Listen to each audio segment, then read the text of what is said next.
My favorite part of making dumplings is working with the dough, and of course at the end being able to eat them. My name is Furiya. I'm a food writer, author, cooking instructor, and I own a food business called Yum Dragon Frozen Dumplings. Food definitely found me through my parents. My mom and dad are the foodie predecessors of all time. The appreciation of food and how to taste things and how to cook them and how to enjoy them at their peak was instilled to me at a very, very young age. I feel like I've been so lucky to have lived all over the United States, living overseas in Asia, in Beijing and Shanghai for about 8 years. When I came back after living and going to cooking school in Shanghai, in Vermont at that time, there was very limited Asian food. And so I made some dumplings for my son who loved them. And the next thing I know, I'm serving them at his play dates and to his mom's, and everyone seemed to really enjoy them. And I think what I really liked about the whole process was it was my take.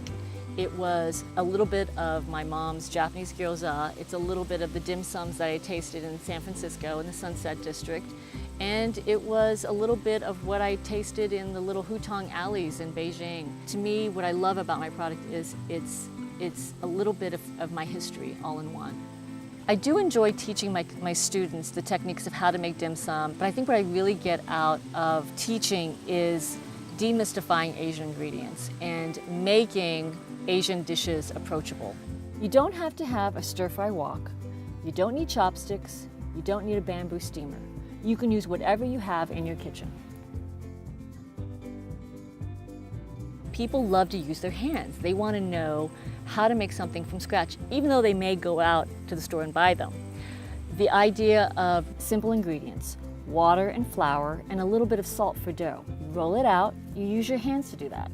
You take some meat or vegetables, you add simple seasoning to it. You pick some carrots from your garden, you get some cabbage from your garden, you can add all of that. There's something wonderful and predictable and just unique about being able to make your own food from scratch. I think it goes down to our basic instincts as human beings.